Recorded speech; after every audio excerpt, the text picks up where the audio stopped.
இந்த பகுதியில் இந்த தெருநாயோட பிரச்சனை ரொம்ப ஒரு முக்கியமாக பேசப்படுது. தற்போது நம்ம ஒரு விதத்தில் கூட அந்த விஷயம் ரொம்ப முக்கியமாக பார்க்கப்படுது. தெருநாயோட தொல்லை வருங்காலத்தில் அதிகரிக்க போகக்கூடிய நிலையில் இந்தியா வெளிநாடுகளோட கம்பேர் பண்ண முடியும். இந்த தெருநாயோட ஒழித்தால் மட்டுமே இந்தியா மற்ற நாடுகளை போக முன்னேற நாடாக காணப்படும் சொல்லப்படுது. தெருநாய்களை ஒரு வரையறைப்படுத்துறதுக்கு மத்திய அரசின் ஒரு முயற்சி. இது உச்சநீதிமன்றத்தில் இது தொடர்பான வழிகாட்டுதல் நெறிமுறைகள் கொடுத்துருக்காங்க.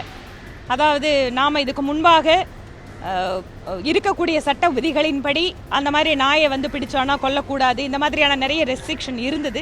இப்போ சுப்ரீம் கோர்ட்டோட ஜட்ஜ்மெண்ட்டை வச்சுட்டு இதுக்கான சேஞ்சஸ் நாம் எடுத்துக்க முடியும். ரெண்டாவது, இதை நான் ஏற்கனவே அசம்பிளிலையும் பேசினேன். கிட்டத்தட்ட இந்த பிரச்சனை இப்போ ரீசெண்ட் டேஸில் தான் அது நிறைய பேசுகிறாங்க. நான் இதுக்கு முன்பாக பட்ஜெட் கூட்டத்தொடரின் போது என்ன பேசணும்னா, இந்த இனப்பெருக்கத்தை கட்டுப்படுத்துவதற்காக செய்கின்ற சிகிச்சைக்கு அரசாங்கம் கொடுக்கின்ற பணம் மிக மிக குறைவானது. அதனால் எந்த ஒரு லோக்கல் பாடியுமே அதில் எந்த இன்ட்ரெஸ்ட்டும் காட்டுறதில்லை. ஏன்னா அந்த ஆப்ரேஷனுக்கான பணம் கட்டுப்படி ஆகாது. இதையே மாநில அரசு செய்ய முடியும். நீங்கள் ஒவ்வொரு கார்பரேஷன்லேயும் முனிசிபாலிட்டிலையும் அந்த சிகிச்சைக்கான இனப்பெருக்க கட்டுப்பாட்டு சிகிச்சைக்கான பணத்தை அதிகப்படுத்தி இதை அவங்களுக்கு ஒரு ஸ்பெசிஃபிக் டார்கெட் கொடுத்து இத்தனை நாளுக்குள்ள அதை பண்ணணும்னு சொன்னால் நிச்சயமாக அந்த இதை நம்ம கண்ட்ரோல் பண்ண முடியும்.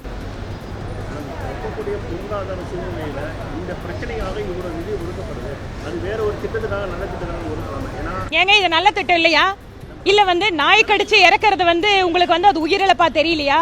இன்னைக்கு தெருநாயோட பிரச்சனை அப்படிங்கிறது குறிப்பாக அது சீனியர் சிட்டிசனாக இருக்கட்டும், குழந்தைங்களா இருக்கட்டும், எவ்வளோ ஒரு இதை பார்க்குறோம் நாம. இதை ஏன் கவர்மெண்ட் ஸ்டேட் கவர்மெண்ட்டுங்கிற உடனடியாக இந்த சென்டர்ஸ் இன்க்ரீஸ் பண்ணி பட்ஜெட்டில் ஒதுக்குனாங்க.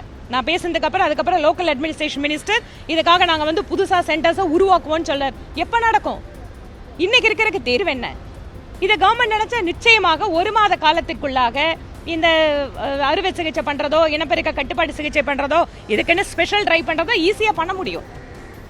நிச்சயமாக அதை பண்ணுறதுக்கான வாய்ப்புங்க இருக்குது.